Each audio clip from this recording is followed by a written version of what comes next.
Welcome to Ty's Daily Market Update. I'm Ty Wong reporting from New York, and it is Wednesday, August 12th.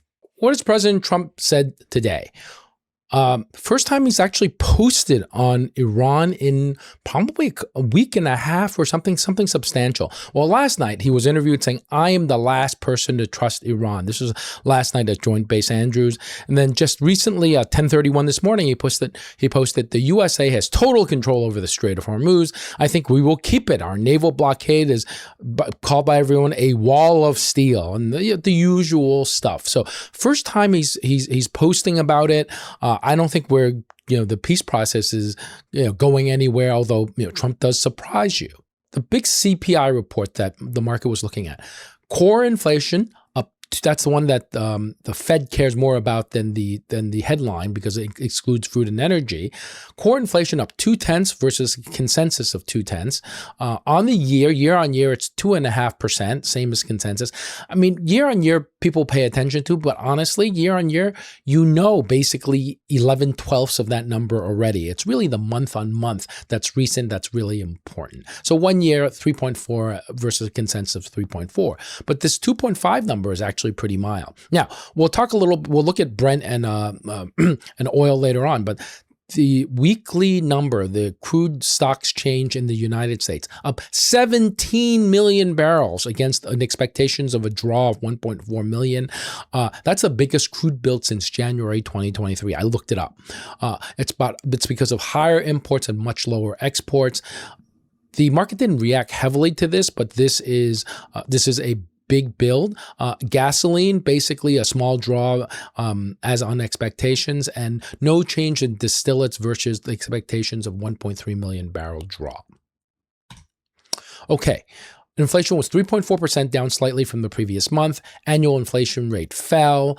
Core prices rose 0.2. If you annualize that, that's 2.4, higher than what the Fed wants, but not so far that it should concern anybody. And these underlying inflation trends are, especially decisive because the Fed is trying to figure out whether or not they need to raise rates. Now, core prices, 2.5% over the past 12 months. That's the lowest reading since 2021. Now, again, that's very important. Shelter costs rose just modestly because hotel rates fell, and shelter costs are 1/3 of the core CPI, so that's important. I think the only other thing that really would concern people is the AI boom, plus especially the data centers, is fueling a frenzy of demand for computing infrastructure, pushing up prices for necessary construction materials and the hardware to build it. As a matter of fact, I think I just saw a chart yesterday. The value of data centers getting built is going up like this, and houses are like that because of the high mortgage rates. And now there's more value of data centers being built than houses being built. So right on the screws here, 0.2%. That really is no reason for a Fed hike, as you'll see here. From yesterday, the probability the Fed does not hike in September rose from 52%, which is a coin flip, to 62%. I think this is even probably a little low. I think there is probably at this stage 75-80% chance that the Fed doesn't hike. I really don't think they'll hike. I don't think they'll hike this year unless we get something very, very dramatic. On December, the December likelihood of a hike a week ago was 80%. Now it's down to 73%. I think this is still high. The bond folks are still worried about inflation. I think this at 73%. This at best is 50.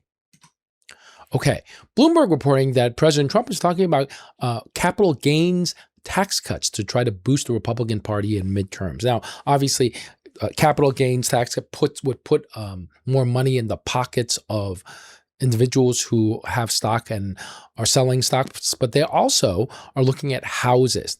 Now, National Economic Council Director Kevin Hassett said in an interview that Trump wants to offer voters more incentives to back Republicans in November's election. Remember, Kevin Hassett was one of the finalists for Fed chair. So one of the ideas is indexing capital gains, which means taxes will be applied on gains adjusted for inflation. So if there's been 20% cumulative inflation since you bought the stock. Say in 2019, they'll take that 20% off your gains before they tax it, which is certainly would be welcome. And you could say, why are you taxing me on inflation gains? And right now, the exemption for taxes on gains is at $500,000 per house. They want the profit to go up to $2 million, which would benefit a lot of people, probably people who are a little more wealthy. So I don't know how well this is actually going to play. But Hassett did say that Trump is looking for new ideas, and you can expect a lot more policy between now and the midterms. Now, most taxes require congressional legislation. So, unlikely some of these ideas will become law before the November midterms, and the Democrats will certainly not give Trump a win ahead of the midterms. The home sales exemption, popular on both sides of the aisle, but I just can't see it happening. You don't want to give the president a talking point. I would say that if we had a capital gains tax cut that looked like it would go through, anything that tax cuts without spending cuts, the long end of the bond market, which affects mortgage rates, would really hate it. So yields would go higher, long bonds would go down. So this, interesting for the markets, CoreWeave, after the close, reported earnings that were better than expected, as well as revenue. The beat was good. It wasn't amazing, but based on where CoreWeave stands in the whole AI infrastructure, it's pretty important. CoreWeave is what they call a neo cloud. They are the ones who buy or lease data centers, buy a lot of chips, and create the cloud that Anthropic and OpenAI use to do all the compute. So they provide the compute. They borrow a ton of money to do this. But the idea is once they have built all this out, they can essentially rent out the compute for years and years and years. So how well they do is a measure of how much compute is demanded, which is why it's so important. So the stock jumped tremendously. It's up, I think, 18 or 19%, because the view is the AI spending frenzy spurred faster sales growth than anticipated. Sales will be 3.45 to 3.6 billion in the third quarter, at the top end of the range of estimates. More important is the backlog, a closely watched measure of future sales, how much demand that you have contracted, but you haven't been able to fulfill yet. Now, obviously, you don't get paid until you fulfill it, but that's the contract, was 104 billion at the end of the quarter, and they had 25 billion new customer commitments after the period ended. So after Q2 from Q3, they had an additional 25 billion. So what this means is growing backlog means AI demand remains strong. And CoreWeave is the bellwether of the AI data center build. They're a neo cloud, as we explained. Margins are going up, revenue is going up. So the stock has done quite well. Look at this jump, up 19%. But this is a one-year chart. It's a very choppy ride. We had this really rather painful down channel here that broke. I think this is after the situational awareness problem that it really bounced, because situational awareness held a decent amount of CoreWeave. I think they held 1.5% of the shares or something like that. So that, obviously sold to Citadel. Not sure what Citadel did with it. I'm sure, they may have sold some, they may be holding some, but this is a very good result for the stock. But let's see how we trade in the coming days. Okay, Axios reports that diesel desperation is mounting globally. By the way, as I've said many times, diesel is the same as home heating oil. The state of the diesel market globally is getting more precarious with the Russia-Ukraine war and the Iran crisis squeezing supply. So diesel prices rip through economies everywhere because it affects shipping costs, construction, and many other things. U.S. price up 44 cents over the past month to $5.32 a gallon. Now, only probably 1% to 2% of all passenger cars are diesel in the U.S. So Americans don't really feel it, but the truckers do. Transportation, 75% of U.S. diesel is for transport, mostly trucks. So basically, refineries worldwide processed 7.5 billion barrels per day less crude last month in the same period in 2025. It's not getting, basically, there's not enough crude and it's not getting out. Middle East refineries are processing much less diesel because they're either physically impaired, logistically stranded, you can refine it, but where are you going to put it, or unable to restart with confidence. Russia stopped diesel exports because Ukraine hit them so hard, the refinery so hard, they've got to save it for internal use.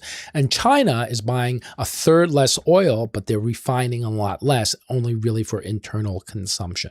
So diesel is the tightest market right now. Now, it's really important for home heating oil, but that's all in the Northeast. So you don't really have to worry about that until November.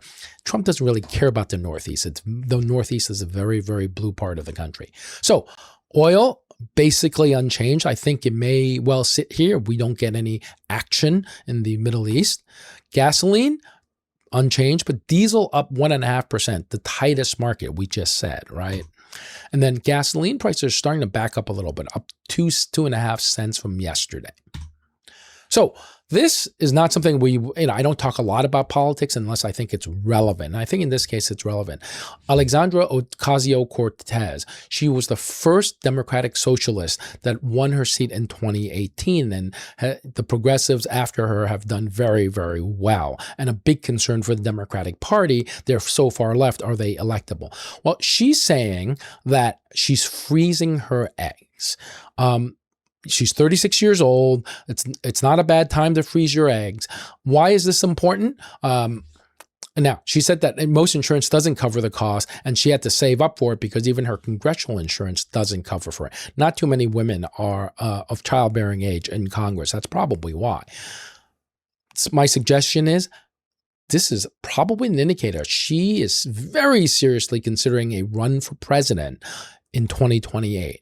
So, you're running for president. It's a crazy schedule. And if she becomes president, that's also a crazy schedule.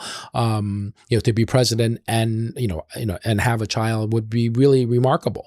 So, and also, but the other thing is she also broke up with her longtime fiance a few months ago. So she's not with anybody right now, may want to have a child in the future, but certainly I think an indicator she could be running for president. Well, okay, where are the markets?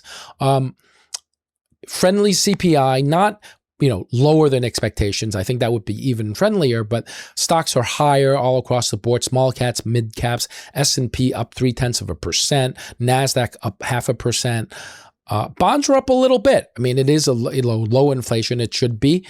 Equities up a bit. Metals off highs, but still holding gains. And crypto up a little bit. Here's the NASDAQ holding off highs. I'm not sure there's enough energy to make a big rally here. S&P 500. Tech is doing pretty well. Tech is up 1.3%, really, helping to hold up the S&P, though Microsoft and Apple are lagging. We have PPI tomorrow, probably going to be less important. Retail sales on Friday. A couple other earnings like Supermicro Computer will be interesting. Thanks for joining me. I'll see you again tomorrow.